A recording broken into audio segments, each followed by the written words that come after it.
Concernant le processus d'apaisement de l'espace universitaire, le Conseil restreint a décidé du retrait des forces de police du espace. Cependant, le retour au nom du campus reste tributaire de la situation à l'université. Dans cette même dynamique d'une bonne reprise des cours à l'UCAD, le campus social ouvrira ses portes aux étudiants attributaires de chambres de l'année en cours. À cet effet, tout étudiant attributaire d'une chambre retournera dans son pavillon, mais est appelé à la libérer après les examens pour une nouvelle redistribution. Des concertations seront menées pour lever la suspension des activités des associations des étudiants. Les amphithéâtres seront réfectionnés. Des locaux provisoires seront mis en place pour accueillir les enseignements dans les meilleures conditions, a souligné le recteur de l'université, Cheikh Anta Diop de Dakar. Après 4 années de présence au Sénégal, le projet USAID Éducation Priorité Qualité a été clôturé ce vendredi. Le projet financé par l'USAID et réalisé en collaboration avec le ministère de l'Éducation a contribué à l'amélioration de la qualité de l'enseignement moyen au Sénégal. Il s'est développé dans les académies de Fatick, Tambacounda, Kédougou, Kolda, Sédhiou et Ziguinchor. Le projet USAID EPQ a obtenu des résultats satisfaisants dans plusieurs domaines d'intervention. Fatimata Banelwa. L'amélioration du système éducatif a été l'objectif majeur du projet USAID EPQ. En 4 ans, le projet a contribué à la qualification des personnels enseignants et à la qualité du niveau des élèves dans le cycle moyen. Ceci grâce à une collaboration avec le ministère de l'Éducation nationale. Vous avez hébergé le bureau de Dakar et l'ensemble des bureaux régionaux du projet pendant les 4 ans, favorisant ainsi le réinvestissement en classe des fonds considérables que le projet aurait dû dépenser dans le loyer, mais surtout, le ministère a mis à la disposition du projet des cadres compétents qui ont participé activement à la conception des outils didactiques et à la mise en œuvre de nos activités du terrain. Une étroite collaboration avec les autorités et les techniciens de l'éducation à tous les niveaux a permis d'asseoir le projet EPQ sur des bases solides et durables et de réaliser des progrès importants dans la formation des enseignants, la création des comités de gestion scolaire et la gouvernance scolaire. Le gouvernement américain a toujours soutenu l'enseignement au Sénégal. Aucun regret avec la fin du projet car la collaboration continue entre les deux pays. Sous d'autres formes, les USA continuent et continueront d'appuyer le système éducatif sénégalais. Après les projets USAID PAM Class, USAID EDB et USAID EPQ, le Sénégal bénéficie en ce moment même d'un appui significatif de l'USAID à travers le PALM, le partenariat pour l'amélioration de la lecture et des mathématiques à l'école. L'amélioration des compétences des élèves du moyen en maths et en français est un axe majeur d'intervention du projet. Des témoignages satisfaisants ont été exprimés par les bénéficiaires.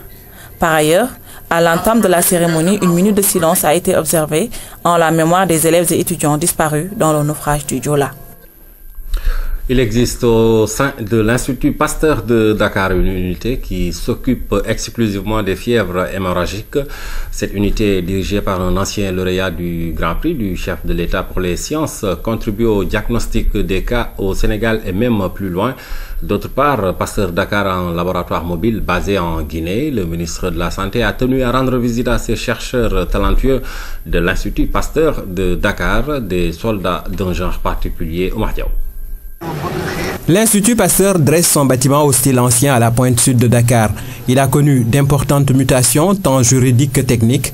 À l'intérieur, ce sont des équipements high-tech de génie génétique que l'on trouve pour poser des diagnostics précis. Bien sûr, l'aspect clé, c'est le diagnostic, la mise en évidence du virus Ebola au Sénégal et en Afrique. L'amplification génétique par PCR, Polymerase Chain Reaction, est utilisée pour livrer les secrets du micro-organisme.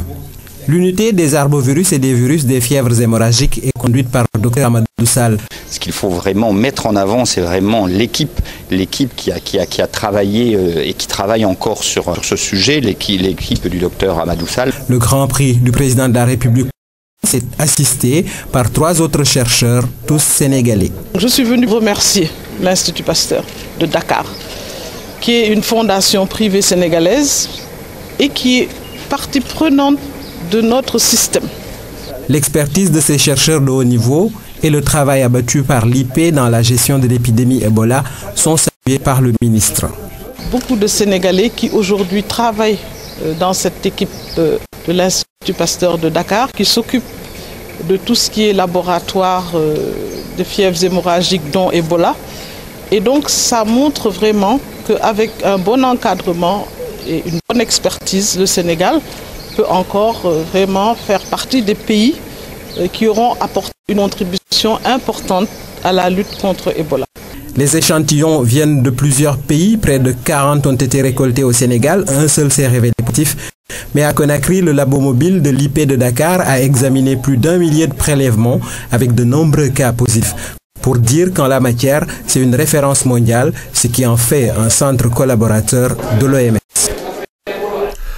La France met à la disposition du Sénégal des motos d'escorte en 20 engins destinés au 15e sommet de la francophonie. La remise symbolique de ces machines à la gendarmerie nationale et à la police a eu lieu en présence de l'ambassadeur de France au Sénégal et des plus hautes autorités policières et de la gendarmerie. C'est un reportage signé Habib Mbaye. La France déjà sur la route du sommet de la francophonie. Le signal est donné pour démarrer cette vingtaine de motos d'escorte destinées à la gendarmerie nationale et à la police. Les autorités de ces 2 entités passent en revue le matériel. La gendarmerie apprécie d'abord l'état des engins. C'est un geste de plus dans le cadre de la préparation du grand sommet de la francophonie qui pointe à l'horizon dans quelques semaines. Donc c'est un geste à saluer. C'est un geste qui nous va droit au cœur et qui nous permet de mieux faire face à nos responsabilités à ce sommet qui se prépare. Ensuite, c'est au tour de la police d'en faire de même. C'est bien. Ça va à l'ancien. Vous allez bien? Merci. Ce sont des équipements qui viennent, encore une fois, permettre à nos unités d'avoir beaucoup plus de possibilités, de capacités, de mobilité. Et cela va tout droit dans le cadre de l'organisation du sommet de la francophonie. Enfin, avec l'ambassadeur, on signe le procès-verbal de remise symbolique de ces engins destinés aux escortes. Ce sont des motos très puissantes, 1100 cm3.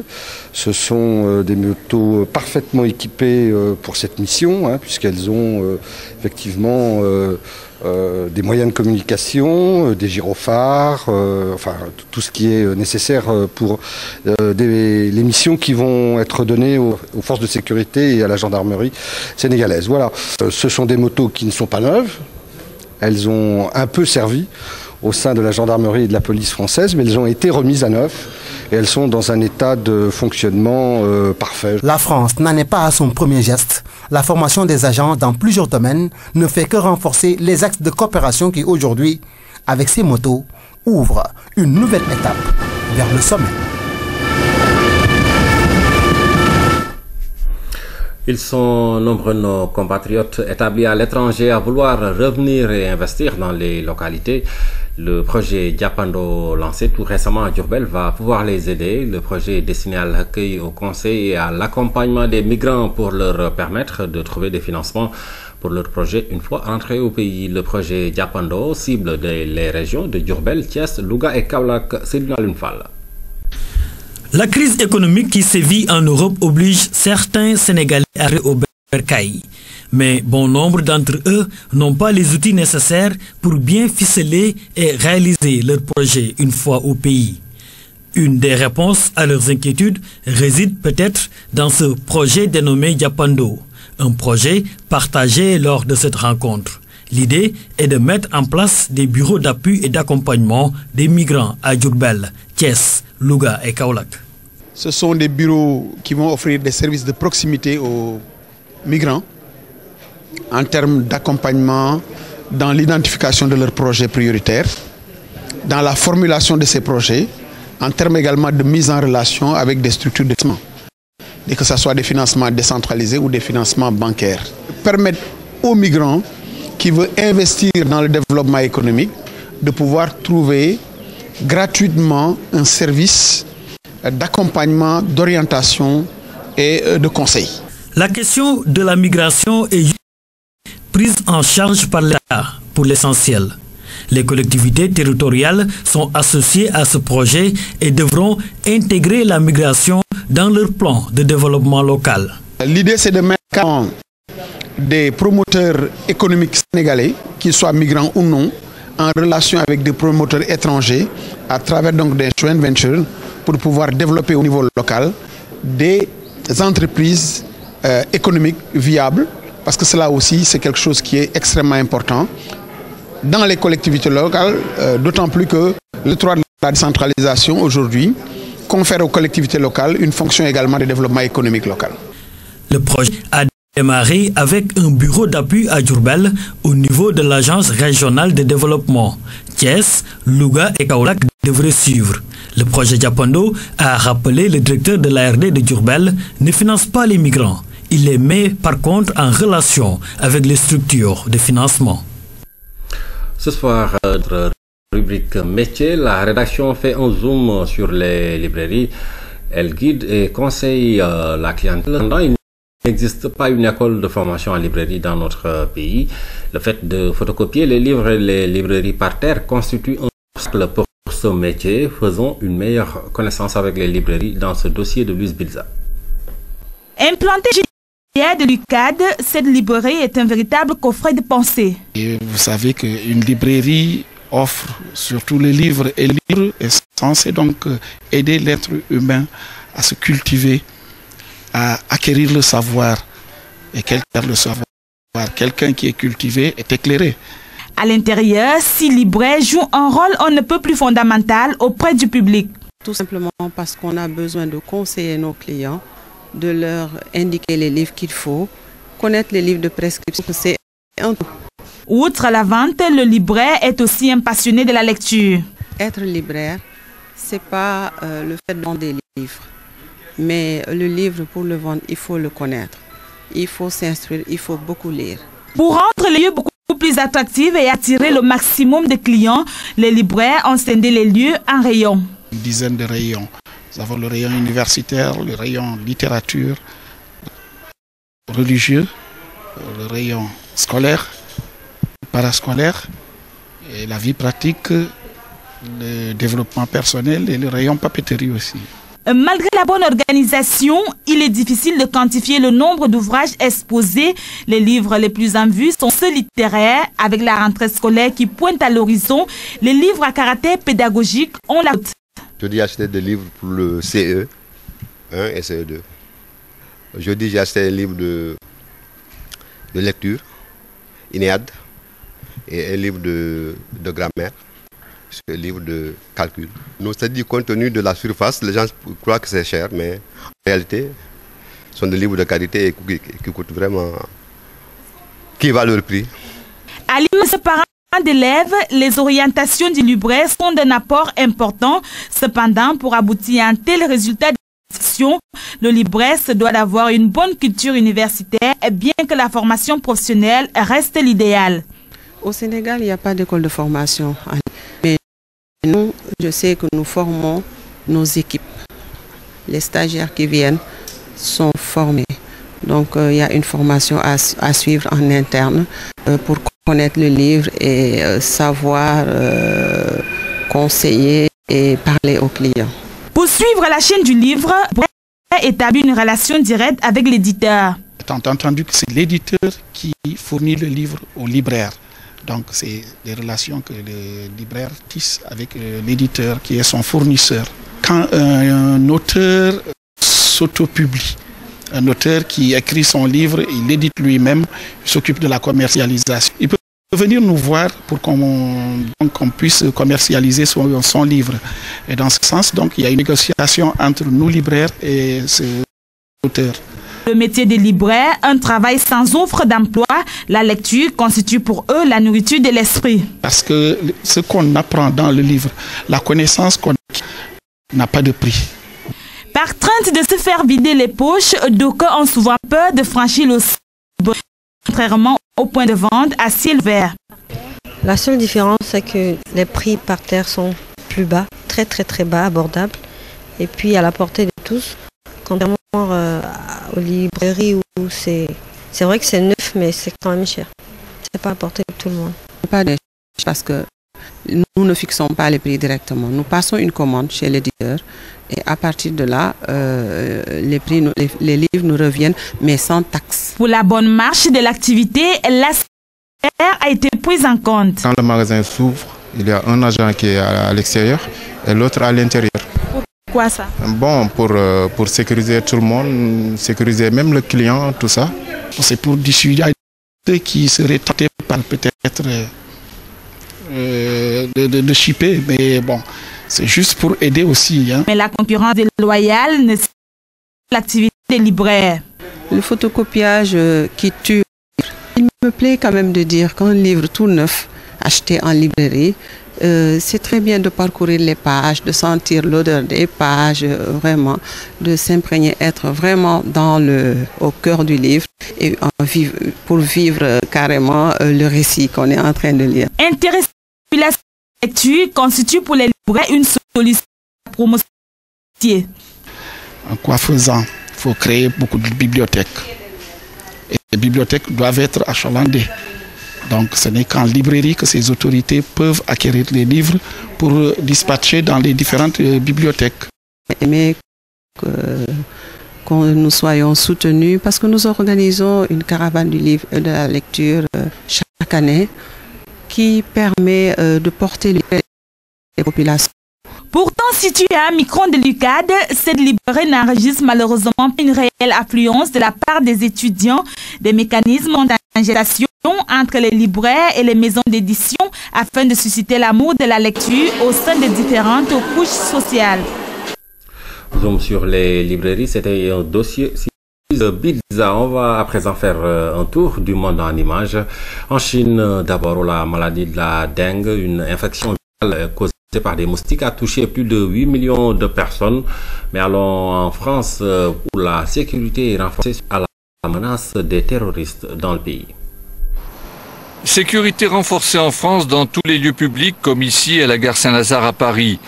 Des mesures contre le risque d'attentats terroristes ont été mises en œuvre après l'exécution d'un otage français par des djihadistes ralliés à l'État islamique. Les drapeaux sont en berne à travers le pays pendant 3 jours en mémoire d'Hervé Gourdel. La presse française appelle à l'unité de la population contre les djihadistes. C'est l'ambassadeur du Vatican au Paraguay qui a annoncé la décision dans une conférence de presse. Le pape François a destitué Aurelio Ricardo Libires. L'évêque, qui a immédiatement contesté la décision, est accusé d'avoir protégé et même promu un prêtre argentin qu'on voit sur cette photo soupçonné de pédophilie. Le pape tient donc sa promesse. Le souverain pontife a toujours affirmé que les évêques qui ont dissimulé les abus sexuels seraient tenus pour responsables. Les services d'urgence à Guangzhou, la capitale de la province de Guangdong, au sud de la Chine, sont débordés. La ville est parmi les plus touchées par la dengue. Plus de 8000 cas ont été recensés dans la région, y compris 3 décès. Selon les autorités de santé, une forte pluie a contribué à la propagation de la maladie. Une infection virale transmise par des moustiques. Une campagne de désinfection est en cours à travers la province. Il s'agit bien de 8000 cas de dengue en Chine et non 8 millions, comme je l'ai annoncé par erreur. En football, le Sénégal, la Tunisie, le sélectionneur national prépare la double confrontation entre Lions de la Teranga et Aigle de Carthage les 10 et 15 octobre prochains. Alain Giresse a publié ce matin une liste pour ces 2 matchs. On note les retours de Dembaba et Papis Devassi d'une part et les sélections de Lamine Sané et Cheikh Kouyaté malgré leurs blessures d'autre part. Adam Dione. Et il prend les mêmes et il recommence. Alain Giresse ne change pas son équipe qui a gagné devant l'Égypte et le Botswana. À l'exception des retours de Dembaba et Papis Cissé, le groupe est inchangé. Par rapport à cette liste-là, je vous dis que j'ai jusqu'à demain, nous avons constaté le match demain. Aujourd'hui, je dirais au jour, je dirais à l'heure, à la minute près, à la seconde près sur les retours d'informations qui vont permettre un petit peu de moduler. C'était d'abord un état physique intéressant et une expérience qui est toujours utile. Une question qui a suscité la curiosité des journalistes de France de presse. De Cheikhou Kouyaté et Lamine déclaré blessé en club. 2 semaines, il passe une chose. En l'occurrence, à compter de ce jour, on va dire de demain, l'envoi des convocations, il y aura 3 matchs de compétition pour certains de nos joueurs. En 3 matchs, il peut se passer des choses. Des assurances données par le staff des Lions semble être assez garni pour faire face à un éventuel forfait des joueurs en question. Alors je suis prêt à d'autres éventualités pour pallier, mais il y a un élément qui est quand même, je trouve compliqué, c'est ces 14 jours, ces 2 semaines que nous avons en obligation pour prévenir les clubs. Certains joueurs comme Armand Traoré, Bayo Marnias et Diafra Sakho, le coach précise. Effectivement, Diafra Sakho est en train de prendre sa place et également, ce qui est intéressant, tant mieux pour lui, tant mieux pour les répercussions pour l'équipe nationale. Il y a 5 attaquants et ils le savent. Ils savent très bien qu'on ne joue pas 5 attaquants. Mais c'est vrai qu'il y a une réalité. Ils ne joueront pas tous. À noter aussi que pour le match du 10 octobre contre Nice, un réaménagement est noté. Les Lions ne s'entraîneront pas cette fois-ci au stade Léopold Sédar Senghor. Il n'y a pas de volonté de jouer les cachotiers, etc. Mais on est dans la recherche de la performance à tout prix. Franchement, vous suivez suffisamment les choses du football pour savoir dans quelles conditions les équipes, notamment nationales, se préparent. On peut pas. L'équipe nationale ne peut pas être dans le brouhaha, dans le désordre, dans l'excitation. C'est pas possible. Qu'à cela n'est Alain Girson semble conscient des enjeux qui les attendent et des défis auxquels ils vont face, battre la Tunisie et faire un pas de plus en direction de la CAN Maroc 2015. Adam Ndione qui précise que Cheikhou Kouyaté blessé a été finalement remplacé par Pape Gueye de Métalliste en Ukraine.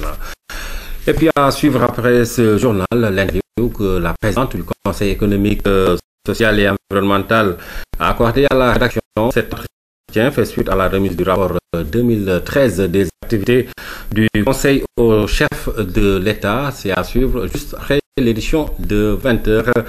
Merci de nous avoir suivis. Passez d'excellents moments en compagnie des programmes de la RTS.